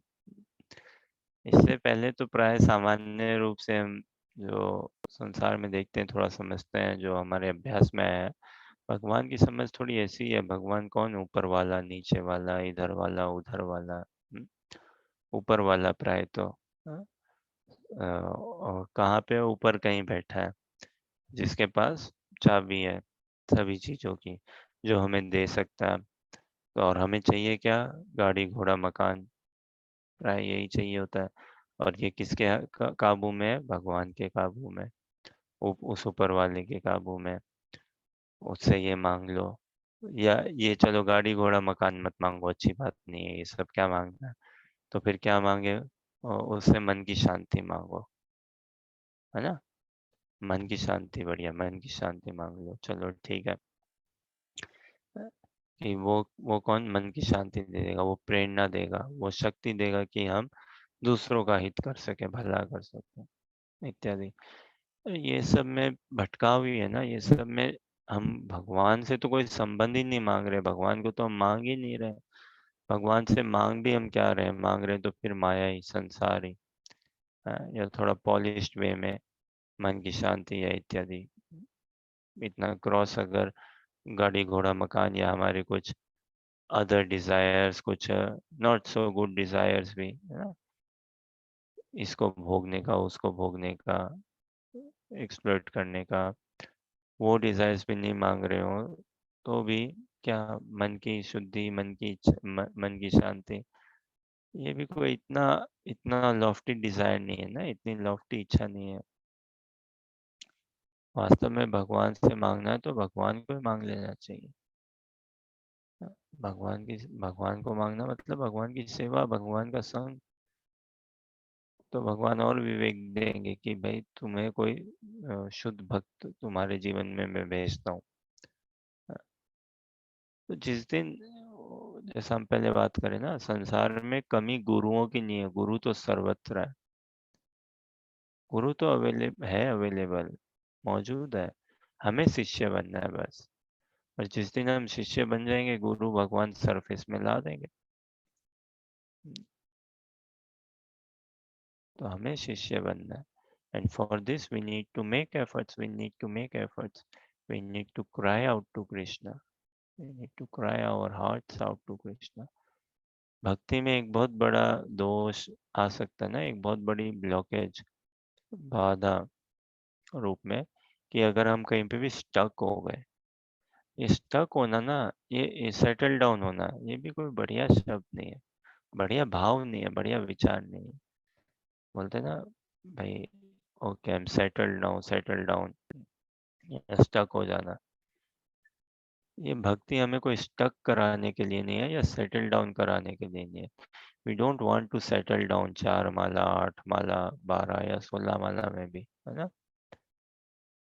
सेटल डाउन करा, जहाँ पे भी देखे माया इतनी प्रबल है ना, जहाँ पे भी उसको लगेगा कि नहीं नहीं, he is very enthusiastic, she is very determined this time, determined, she means it, she is very fixed up, okay then I won't enter in her territory, I won't disturb her. Okay, let her go from 4 rounds to 8 rounds. फिर मैं 8 round में लाके उसको वहां पे stuck करा दूंगी। उसको 8 राउंड में साथ में मैं प्राइड भी ले आ दूंगी, उसको थोड़ा सा घमंड भी ले आ दूंगी। तो ये सारी चीजें ना, भक्ति में स्टक हो जाना, कहीं पे भी एक स्तर पे आके बस रह जाना और प्रोग्रेसिव नहीं रहना, ये सब कोई अच्छे लक्षण नहीं है। We have to be ever progressive. इसीलिए संग चाहिए ऐसा, जो हमेशा ही एवर इंस्पायरिंग हो, एवर मोटिवेटिंग, एवर एनकरेजिंग। देखिए, संग तो उन्हीं का करना चाहिए जो हमसे वरिष्ठ हो, जिनको, और हमें समझना चाहिए कौन हमसे वरिष्ठ है, भक्ति में अग्रसर है, आगे है। उनका ज्यादा से ज्यादा संग भी अगर हम करेंगे तो हम समझ नहीं पाएंगे, क्योंकि अभी हम बहुत बद अवस्था में ना, तो उनको हम हैंडल नहीं कर पाए या उनमें दोष बुद्धि देखेंगे। अ, लेकिन संग उनका करना, उतना करना चाहिए, पर्याप्त संग, कि उस पर्याप्त संग में हमें खूब से खूब प्रेरणा मिल जाए, कि हमारा पेट भर जाए एक बार के लिए, है ना, हमें काफी कुछ मिल जाए टू एसिमिलेट, और फिर अच्छे से एसिमिलेट करना चाहिए। जैसे अग्नि ना, अग्नि का अगर हम बहुत निकटतम से संग करेंगे क्या होगा, जल जाएंगे, हम अपने आप को जलाएंगे, अगर एकदम निकटतम से अग्नि का संग करें। अग्नि का संग तो चाहिए, लेकिन एकदम निकटतम से नहीं सह पाएंगे। तो संग करें उतने की पर्याप्त। हाँ, अब हमारा शरीर में गर्माशी आ गई है, और फिर हम अपने आप को क्रियान्वित कर सकते हैं। कहने का आशय है कि संग तो वरिष्ठ वैष्णवों का करना चाहिए, और सबसे बढ़िया संग है वाणी से, उनके श्रवण करें, सुने उनसे, खूब सुने, और फिर जो सुना उसको क्रियान्वित करें जीवन में, इच्छा उत्पन्न करें क्रियान्वित करने की ना, प्रैक्टिकली अप्लाई करने की वो इच्छा उत्पन्न करें। और सुन के क्या, नाम जप, भगवान का नाम जप करें खूब से खूब, उससे बहुत शक्ति आएगी।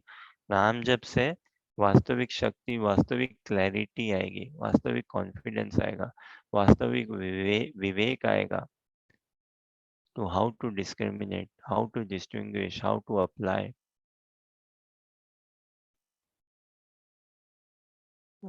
और फिर संग देना भी है ना, संग देना भी है। तो जो हमारे समकालीन, समकालीन मतलब कंटेम्परेरी हिसाब से जो सॉर्ट ऑफ, तो उनके साथ फ्रेंडली व्यवहार में, फ्रेंडशिप में एकदम, एंड फिर औरों को हमें इंस्पायर भी करना है ना भक्ति में, औरों को भी कैसे हमें इंस्पायर कर सके, तो उसके लिए खुद हमें खुद में वो आचरण और व्यवहार में भक्ति आनी होगी, and then naturally we will be influencing या helping others. The world needs help since eternity. संसार को तो भौतिक जगत मतलब क्या, हेल्प की कमी है, हेल्प चाहिए, हेल्प चाहिए, गाइडेंस चाहिए, है ना, गलत दिशा में है। तो सोचो कितने ऐसे यंग बॉयज एंड गर्ल्स है ना, who could be helped so much through this transcendental science wisdom of Bhagavat Gita, Shrimad Bhagavad Gita, Shrimad Bhagavatam. और फिर से वही बात, हरि भक्ति भंडार की बड़ी अनोखी बात, ज्यों ज्यों खर्चे त्यों बढ़े, जो रखे घट जात। तो जितना हम भक्ति में अपने आप को अग्रसर बनाएंगे ना, और जितना हम भक्ति की महिमा को समझेंगे, तो नेचुरली हम इसका वितरण करना चाहेंगे, डिस्ट्रीब्यूट करना चाहेंगे। परम धन है ये, और जितना हम लुटाएंगे उतना हम धनी बनते रहेंगे और बनते रहेंगे। ऑपोजिट है ना प्रिंसिपल्स। संसार में तो ऐसा है, जितना लुटाओ मतलब भाई चला गया, चला गया। डर लगता है ना लोगों को, जितना मैं नॉलेज दे दूं ऑफिस के काम में, अगर इसको मैं सब कुछ समझा दूंगा तो भाई फिर तो मेरी जॉब को खतरा हो सकता है, व्यापार में, घर परिवार में, है ना। स्कैरसिटी ऐसा फील होता है ना, उससे इनसिक्योरिटी आती है। लेकिन भक्ति में ऐसी कोई स्कैरसिटी नहीं है, तो उससे कोई इनसिक्योरिटी नहीं आती है, और हम we can become givers, we have to become givers. तो यहाँ जो इच्छा भय की बात हो रही है, वो सब भौतिक इच्छा, भौतिक भय, है ना? इनका अ, शोधन हो जाता है भक्ति में आने से। भौतिक क्रोध वो सब फिर नहीं रहते, भौतिक वासनाएं, भौतिक चेतना, भौतिक समझ, और धीरे धीरे छूटते रहेगी। कृष्ण संबंधित हमारे विचार बुद्धि सब कुछ होते रहेगा। हमारा डिसीजन मेकिंग ना बहुत स्ट्रांग और बहुत क्लियर हो जाएगा भक्ति में आने पे, कि is it going to bring me closer to Krishna और नॉट, विल दिस प्लीज गुरु और गौरांग, गुरु एंड गौरांग और not. Will this please Vaishnavas or not?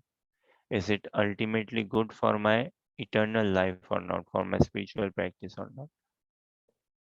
और भक्ति में वो रस भी तुरंत आता है ना, ऐसा नहीं है कि अ, करें और फिर 6 महीने बाद कुछ देखेंगे, पता चलेगा। अभी आप अप्लाई कर दीजिए, 6 महीने बाद देखते हैं, नो, रस भी बहुत तुरंत आता है।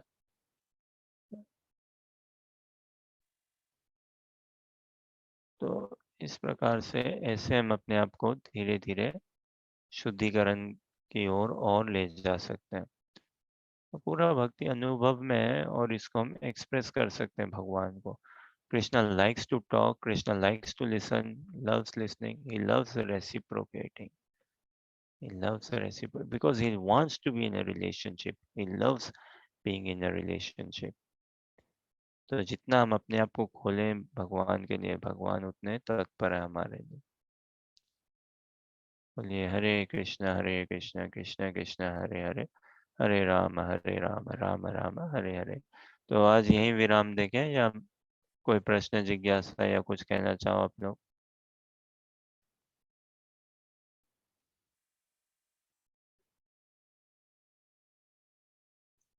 ठीक है, तो आज यही विराम देते हैं। हाँ, एक मीनिंग मुझे पूछना था, संसिद्धि मतलब, समसिद्धि जो एक मतलब ऑल, अनुवाद में आया था।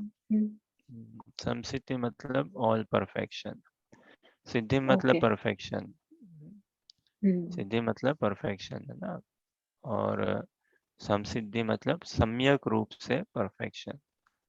तो हर एंगल, हर सोर्स, हर एवेन्यू, हर तरह से पूर्ण perfection, complete perfection, overall perfection, perfect from every sense, वो समसिद्धि।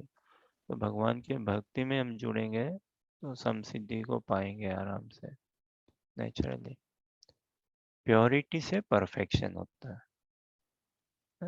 और संसार में ऐसा हम समझते नहीं है। देखिए, संसार बड़ा स्थूल तरीके से चलता है, मतलब ग्रॉस लेवल पे प्योरिटी की इतनी बात नहीं रहती है। तो जितने हमारे भक्ति तो भाव की बात है ना, भाव को पुष्ट करने वाली बात है ना। हमारा दोष कहाँ पे? अंतःकरण, भाव में दोष है ना। भाव में ही हम द्वैत बुद्धि, ओ ये मैं पसंद है, ये पसंद नहीं है, ये मैं अपने करना चाहता हूँ, इसमें रस मिलेगा। जो चोरी कहाँ अंदर ही छुपाते हैं ना हम, चोरी अंदर ही कितना छुपाते हैं ना चोरी, और वो जो अंदर है वो बाहर उजागर हो जाता है। तो प्योरिटी से ही परफेक्शन है। जितने हमारे भाव में प्योरिटी आएगी, भाव में, और वो कैसे आएगी? सुनने से और भजन करने से, भगवान का नाम जप करने से वो आएगी। जितना हम सुनेंगे भगवान के बारे में, उतना फिर हम भगवान का नाम जप, भगवान की सेवा में जुड़ना चाहेंगे, जुड़ेंगे। वैसे तो सबसे बड़ी सेवा ही सुनने की है, सबसे बड़ी सेवा। अर्जुन क्या कर रहे हैं यहाँ पे? सुन रहे हैं ना। भगवान ने भी समय रोक दिया ना, सुनो। हमारे हम में विडम्बना है, हम क्या कहते हैं? वो समय नहीं है प्रभु जी, और प्रभु इतना समय नहीं है 2-2 घंटा सुनने का। कोई फास्ट बता दो ना, 15 मिनट में, या एक बस एक सार पकड़ा तो आप क्या है, बस ठीक है उतना, है ना। और फिर हम क्या अपने चले जो करना हो। तो हमें समय की बहुत कमी, अभाव ऐसा होता है। क्यों, क्या करें? बद अवस्था में हम समय कहाँ लगा देते हैं? हाँ, जो एकदम काम की चीजें नहीं हो ना, उसमें हम अपना समय लगाते रहते हैं, उसी के लिए बिजी है। लेकिन भगवान ने रोक दिया ना उस समय, समय रोक दिया पूरा समय कि नहीं, this is the most important thing. तो समय तो देखिए निकालना भी पड़ता है, टू मेकिंग मेकिंग टाइम, है ना। है तो समय 24 ही घंटे, लेकिन we have to then make time for it. तो भगवान ने समय को रोक दिया ये सुनाने के लिए, अर्जुन को ये संवाद के लिए। परीक्षित महाराज ने भी क्या ना, म्रियमान व्यक्ति को क्या करना चाहिए? भागवतम का श्रवण करना चाहिए। म्रियमान व्यक्ति मतलब one who is prone to die, one who is about to die, one who is facing death. तो है क्या हम में से कोई ऐसा जो म्रियमान नहीं है? कौन हम में से है जो मृत्यु को सामना नहीं कर रहा हो? हम we all are facing death. तो हमें क्या करना चाहिए? भागवतम का श्रवण करना चाहिए। छोड़ दिया ना परीक्षित महाराज ने, राजपाट सब कुछ छोड़ दिया उस समय, और क्या किए, भागवतम का श्रवण किया। तो वैसे ही हमें भी दिन में समय निकालना चाहिए और श्रवण करना चाहिए। तो जितना हम सुनेंगे भगवान बहुत प्रसन्न होते हैं जब भक्त लोग परस्पर में आके भगवत कथा करते हैं, भगवत श्रवण करते हैं, और भगवत विचार, भगवत ज्ञान, भगवत बुद्धि, भगवत कृपा से हम एक दूसरे को अगर लाभान्वित करें, क्रियान्वित करें, भगवान बहुत प्रसन्न होते हैं। भगवान वहीं पे उपस्थित हो जाते हैं। कहते हैं ना भगवान पुराणों में, नारद जी को कहते बताते हैं ना हम तिष्ठामि वैकुंठे योगी नाम हृदयेषु वा, ना हम तिष्ठामि वैकुंठे, मैं वैकुंठ में नहीं वास करता, योगी नाम हृदयेषु वा, ना ही योगियों के हृदयों में। तो भाई कहाँ पे, तत्र तिष्ठामि नारदा, वहां रहता हूँ नारद। कहाँ रहता हूँ, यत्र मद्भक्त यत्र गायन्ति मद्भक्त, जहाँ पे मेरे भक्त लोग हरि नाम करते हैं, हरि कीर्तन, हरि कथा करते हैं, भगवत कथा करते हैं, मैं वहाँ पे वास करता हूँ। तो ये वास्तव में ये श्रद्धा निष्ठा की बात है, उससे भी बढ़ के, जैसे हमने पहले कभी बात करी ना, हम ये जूम में प्रयास करते हैं भागवत गीता का अनुशीलन करने का। अब हम में से कितना समझते हैं कि हाँ भाई भगवान भी मौजूद है। भगवान तो सभी जगह मौजूद है, हर सब समय मौजूद है। Krishna is listening us, watching us through out. लेकिन हमें वो बुद्धि है कि नहीं, हमें वो सिद्धि है कि नहीं, है ना, हमें वैसा विवेक है कि नहीं है, हमें वैसी समझ है कि नहीं है। तो वो समझ कैसे आएगी, साधु संग से, भक्तों के संग से, भक्तों के संग से सारी समसिद्धि आएगी। तो कहते हैं ना साधु संग सर्व शास्त्र का है, सब शास्त्रों का यही सार है, निचोड़ है कि भक्तों का संग करो, साधुओं का संग करो। लव मात्र साधु संग सर्व सिद्धि होए। लव लव मतलब थोड़ी से ही क्षण का, थोड़े से ही क्षण का साधु संग किया, सर्व सिद्धि होए, सारी सिद्धियां फिर प्राप्त हो जाएगी उससे।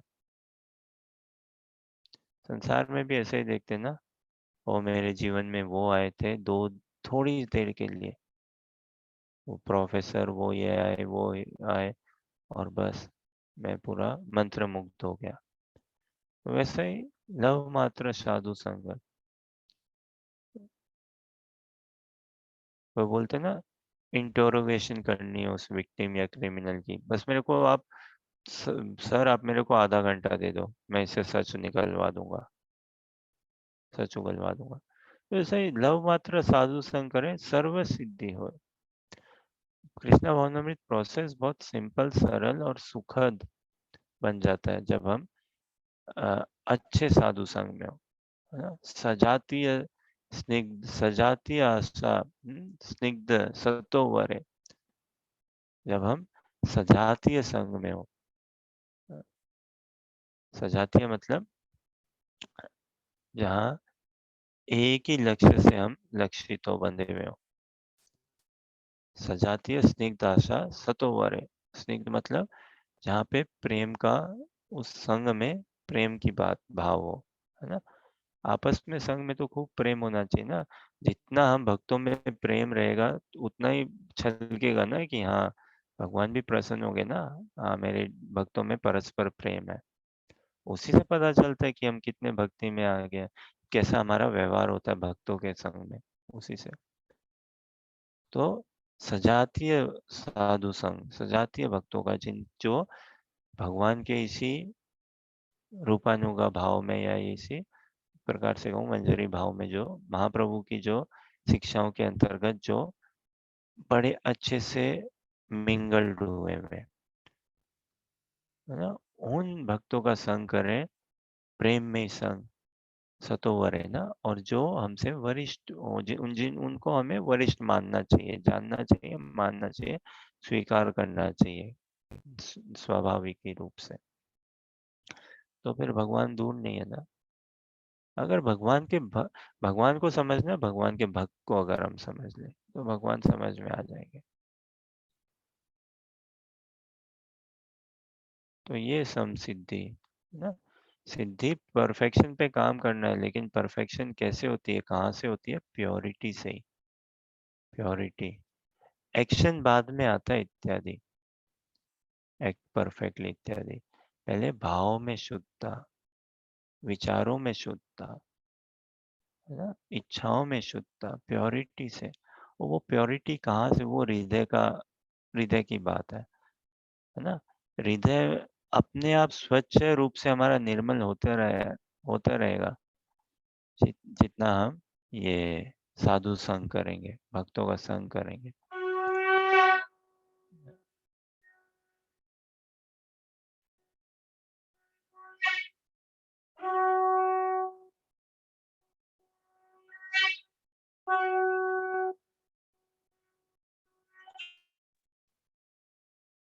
तो हृदय हमारा नेचुरली शुद्ध होते रहेगा जितना हम साधु संग में हरि कथा का श्रवण करेंगे।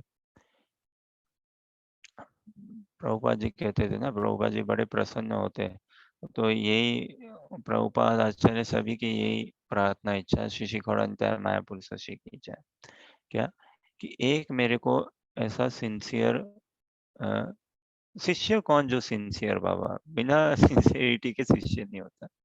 तो एक मेरे को ऐसा सिंसियर शिष्य, एक ऐसा सिंसियर भक्त मिल जाए जो भगवान के लिए लालायित हो, मतलब इच्छा मात्र से, जिसको इच्छा हो भगवान को समझने की, भगवान को जानने की।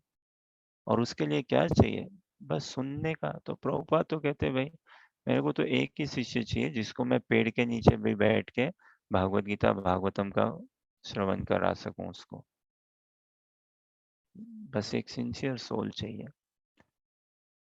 भगवान भी हमसे ज्यादा आस नहीं करते, लेकिन यही बात है ना, भगवान भी प्योरिटी मांगते हैं ना, जिसमें हम फक्कड़ है थोड़े से। प्योरिटी में हम थोड़े से फक्कड़ है, बाकी चीजों में तो बोलने और में तो हम बहुत ज्यादा थोड़े आ जाते हैं, लेकिन भाव को लेके ही हम थोड़े से फक्कड़ हैं, बहुत डुप्लीसिट व्यवहार में जीते हैं। लेकिन डुप्लीसिट व्यवहार से निकले तो समसिद्धि। और कैसे निकलेंगे? तो उन वैसे पुरुषों का संग करें हम, वैसे भक्तों का ना संग करें जो उस डुप्लीसिट व्यवहार से नहीं है, उस डुप्लीसिट व्यवहार में नहीं है, जिनका एक ही लक्ष्य उद्देश्य है, कैसे भगवान की कृपा को औरों में संचारित किया जाए, वो कैसे और कृपा लब्ध बनाया जाए औरों को, वो। ठीक है, ये कहीं ना कहीं आपके प्रश्न में थोड़ा सा समझ में आता है क्या, समसिद्धि? हाँ जी, बिल्कुल। बहुत ही सुंदर डिस्क्रिप्शन दिया आपने।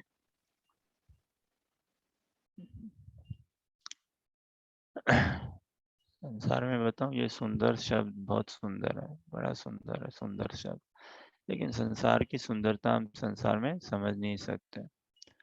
संसार में सुंदरता की हमारी समझ देहात्म बुद्धि से है ना, शरीर ही हमें सुंदर दिखता है, रंग रूप इत्यादि ऐसे ही सुंदर दिखता है। लेकिन ये भागवतम का अनुशीलन, श्रीमद् भागवत गीता का अनुशीलन, ये वास्तव में सुंदर है।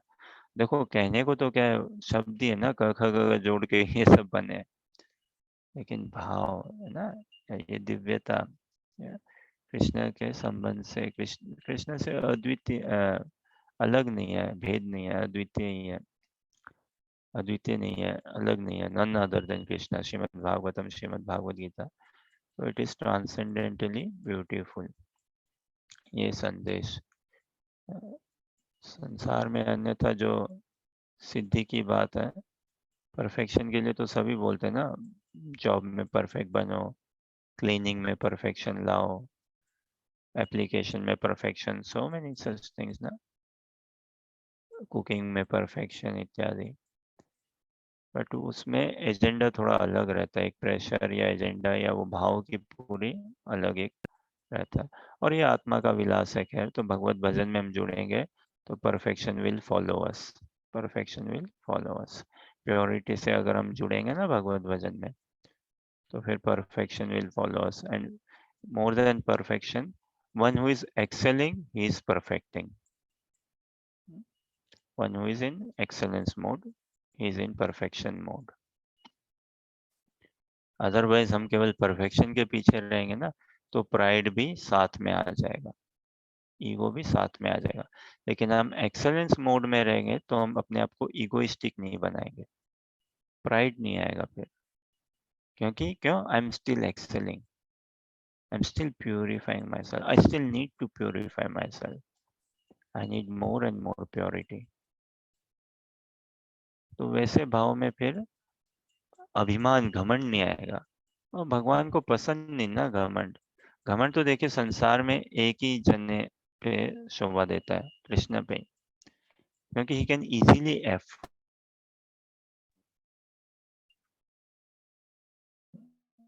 Afford it. एंड भगवान का जो घमंड है शोभा देता है भगवान पे। और ये ऐसा नहीं है जैसा हमारा संसार में घमंड की परिभाषा है या समझ है। भगवान का मान कहाँ पे है? उनके भक्तों को लेके उनका मान है कि ये ऐसे मेरे भक्त हैं। महाप्रभु की वास्तव में बड़े प्रसन्न होते हैं महाप्रभु जब देखते हैं कि मेरे भक्तों में कितना वैराग्य है, कितना वैराग्य, कितना ज्ञान है, कितना ये आपसी परस्पर भक्तों में कितना प्रेम है, कितने ललायित है मेरे लिए। तो ये ऐसा हमारा मान होना चाहिए। और हमें भी ये मान होना चाहिए ना, हम कृष्ण के हैं। ये शुद्ध मान है, ये शुद्ध मान है। तो अगर हम एक्सेलेंस मोड में अपने आप को रखेंगे ना कि अभी मैं शुद्ध नहीं हुआ हूँ, अभी मैं पर्याप्त शुद्ध नहीं हुआ हूँ। शुद्ध तो हो रहा हूँ, मैं हुआ हूँ भी हूँ, लेकिन पर्याप्त शुद्ध नहीं हुआ हूँ। अभी और शुद्धिकरण चाहिए, और शुद्धिकरण चाहिए। तो भगवान बड़े प्रसन्न होंगे और फिर हम अपने आप को perfection is following us then. But if we try to follow perfection, then we force ourselves to be result driven, result mentality. ठीक है, और कोई प्रश्न, जिज्ञासा या कुछ कहना चाहें?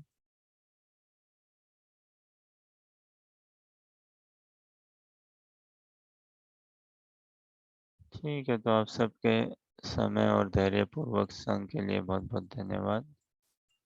We meet up tomorrow. Hare Krishna. कल का जो श्लोक है आज एक्चुअली आखिरी श्लोक है वो भागवत गीता का। भागवत गीता में 5वें अध्याय का आखिरी श्लोक है और बहुत महत्वपूर्ण श्लोक है। पूरे भागवत गीता में बहुत महत्वपूर्ण श्लोक है। हर अध्याय में हम छांटेंगे ना, देखिए 7 से 12वें अध्याय में तो गजब गजब के श्लोक सारे एक से एक मिलेंगे हमें। क्योंकि हृदय ना वहाँ पे भगवान का हृदय दिया हुआ है, बसा हुआ है।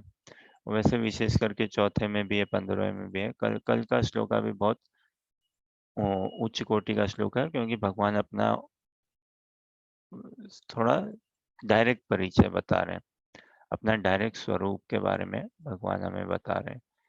तो कल प्रयास करेंगे भगवान की कृपा से, भक्तों की कृपा से कितना समझ पाए। और one of the most practical श्लोक ऑफ भागवत गीता कल वाला। तो प्रयास करेंगे कि कैसे हम समझें कि एक one of the most practical श्लोक है गीता का। और देखिए जब उस श्लोका का अनुवाद पढ़ेंगे ना, तो हमें कहीं पे ऐसा हो सकता है कि नजर नहीं आए कि श्लोका कितना प्रैक्टिकल है, लेकिन प्रयास करेंगे समझने का। ठीक है, बहुत बहुत धन्यवाद आपके समय और संग के लिए, धैर्य पूर्वक श्रवण के लिए। We meet up tomorrow. Hare Krishna.